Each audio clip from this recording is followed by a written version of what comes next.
all. I hope you are all doing well. So today I am going to do a next subtopic for the topic 5, that is Arya Samaj. So as you all know, we have learned about Brahma Samaj. So at the end here today we are going to learn about Arya Samaj, who founded and what and all its criteria. So here founder of this Arya Samaj is Dayananda Saraswati. Okay. Then it established in 1875, birth in 1825 in Katewar of Gujarat. His name was Mola Shankar. His father was Amba Shankar Tiwari and mother Amrubai. Dayananda Saraswati left his house by the age of 21 years and roamed across the country for 15 years. He outlined his ideas in a book titled Satyartha Prakasha. So his book, he outlined his ideas from the book. So it is Satyartha Prakasha. Then he realized that the remedies to the various maladies of India are present in Vedas. Hence, he declared back to Veda. So he realized for any disease or any kind of questions, there will be the answer and there will be a remedy only in Veda. So he went back to the Veda and started his journey. Okay. So next, Arya Samaj. In the Arya Samaj, aims of the Arya Samaj, what and all the aims that he did. All Hindus should believe in one formless God, formless like no shape of a God. So all Hindus have to believe that. Then no one is a Sudra or Brahmin by birth and caste based system was rejected. So here no one can able to say that if I am a Brahmin, I have all of rights, I can go wherever I want. But if you are at Sudra, so you doesn't have any right, so you should bow your head in front of the Brahmin. But that was not true.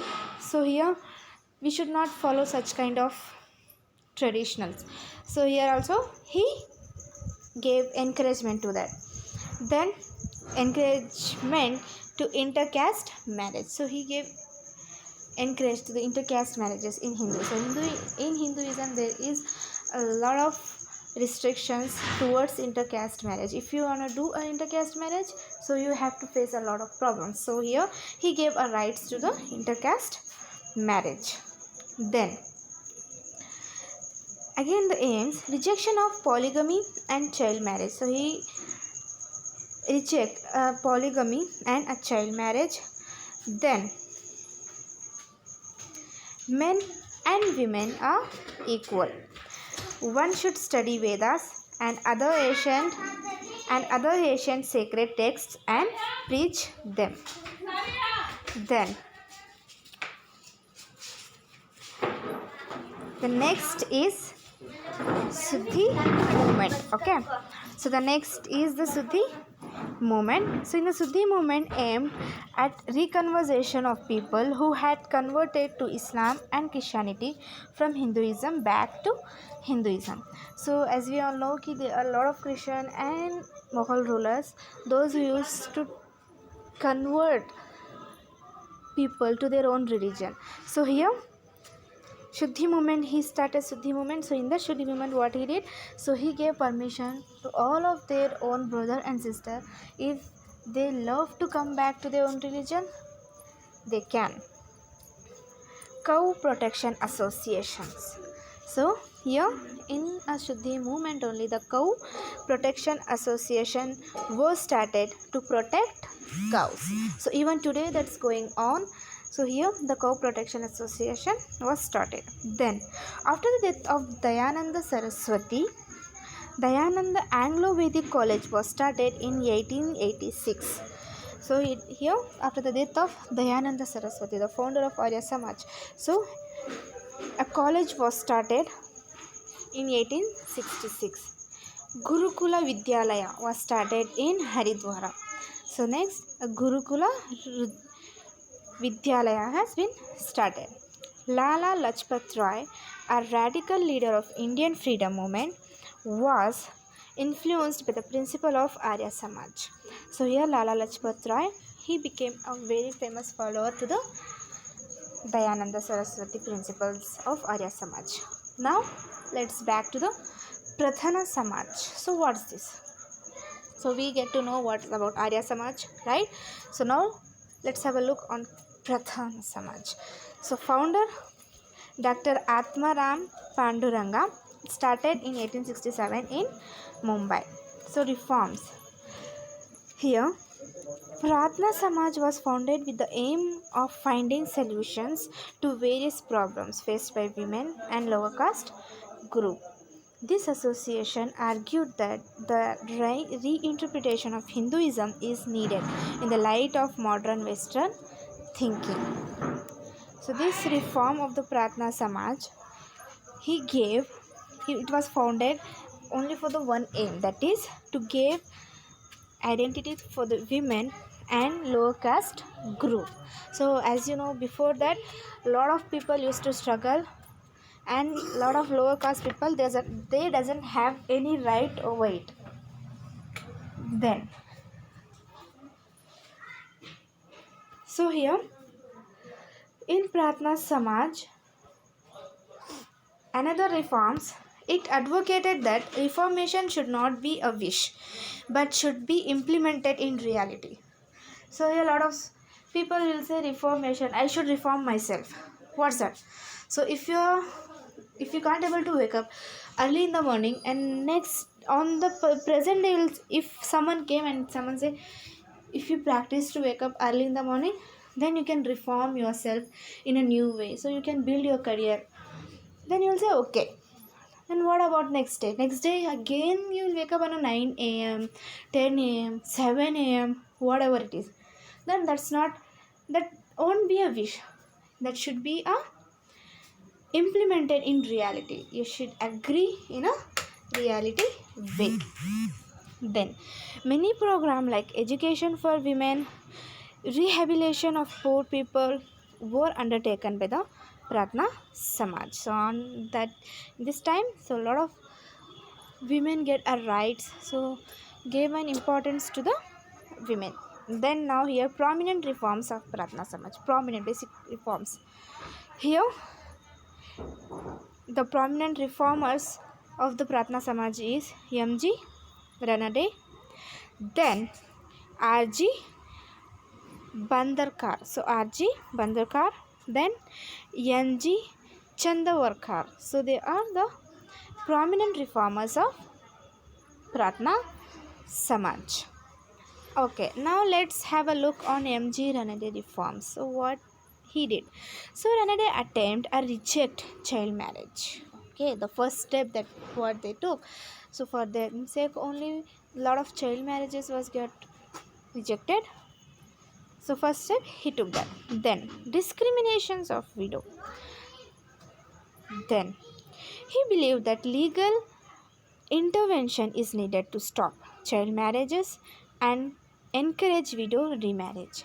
So here a child marriage should be abolished and we should encourage a widow remarriage. So if you ask your parents from your grandparents how they used to live, if someone is widow from their family, how they used to live their life, and if they can't able to say, you can see in a television as well, you can watch in a television, and how a lot of women used to suffer, right? So here is the same thing. Then hence he advocated taking the help of the British government. Who? M.G. Ranade. So he took a help from the British. Then now Satya Shodak Samaj. Next Samaj is Satya Shodak Samaj. It was founded by Mahatma Jyotibai Phule. It was established in 1873. Okay, now let's have a look on his reforms. Satya Shodak Samaj was established to provide equal rights to the non-Brahmin class and women. So here the non-Brahmin class is none other than Shudras.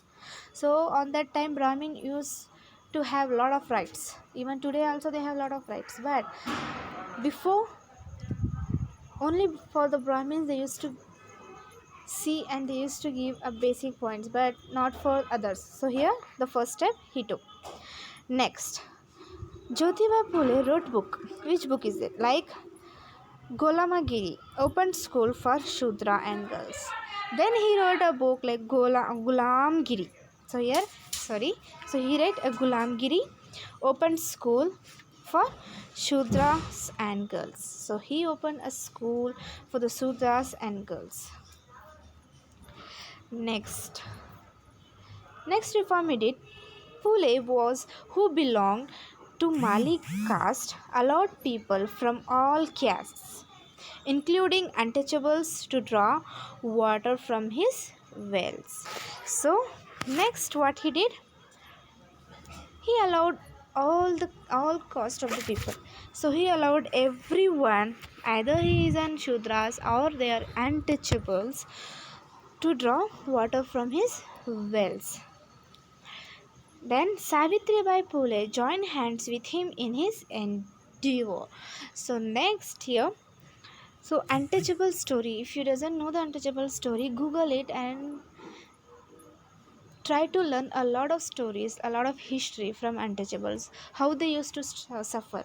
Even today in a small villages, lot of Brahmins, a lot of high caste people, they doesn't allow a low caste people to enter their house. If they allow to enter, they won't give a water. So there is a lot of problems even today also. But we should not carry it to ourselves. We should not keep that, okay, if he is a Sudra, if he is untouchable, we should stay away with him. No, who are we are human beings, okay? So we do have a blood and they do have a blood. We have a red blood, they do have a red blood. So it's not the same thing like we are superior, they are inferior. No, everyone are equal in this world, okay? Now let's back to the class. So Savitribai Phule. And next come Ambedkar is one of the important people who were inspired by the work of this couple. See, so Ambedkar, so he inspired by them, and who he was right now. So everyone knows who was Ambedkar was. Okay. Next is Aligarh movement. So that's the end of this. Next, the Satya Shodak Samaj. Now is Aligarh movement. Next movement. Okay. So it was founded by Sir Syed Ahmad Khan. Okay. Aligarh movement was founded by Sir Syed Ahmad Khan.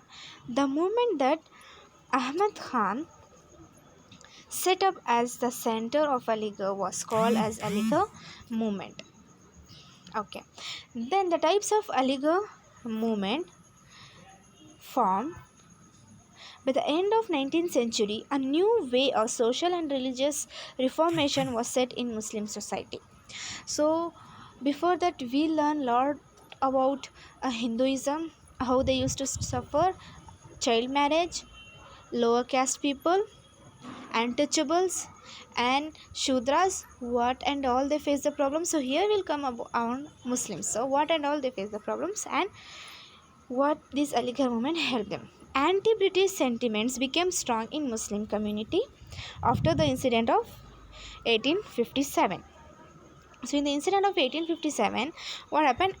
Anti-Muslim, anti-British. So they started hating Britishers. As a result, they stayed away from the English education and as a result missed many opportunities that were based on English education. So here Muslim people, even today also, a lot of Muslim, they won't let their daughter or their son to educate themselves. So they thought, okay, what we need, why do we want our child to learn? But they doesn't know the value of education.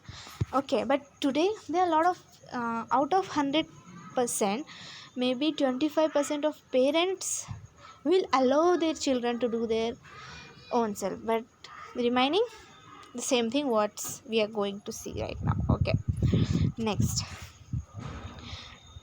types of Aligarh movement formed.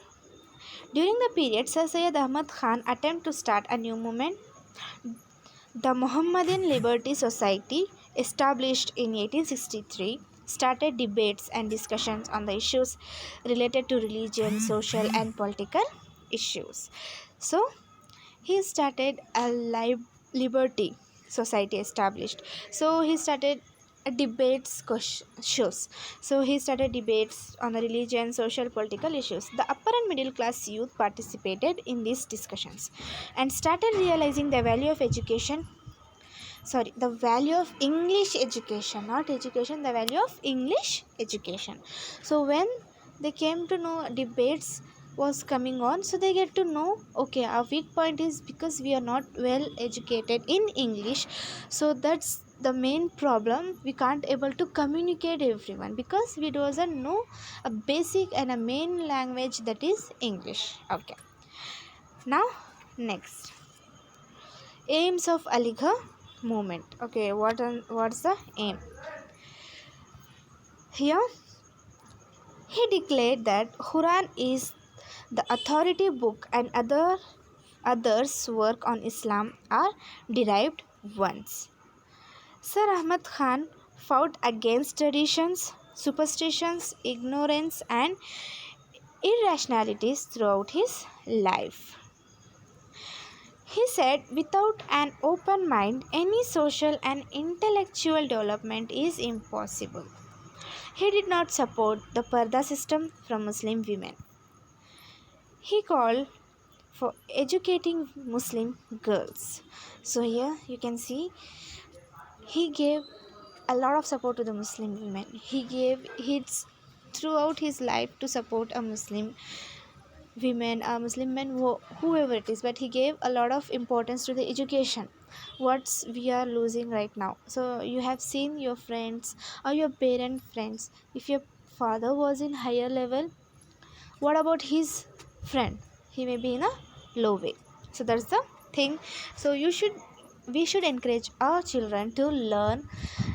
It's not about language. If he is learning in English, Kannada, Telugu, Hindi, whatever it is, but they should give main focus towards the English education, then only it will be easy in his career, his or her career. Okay, next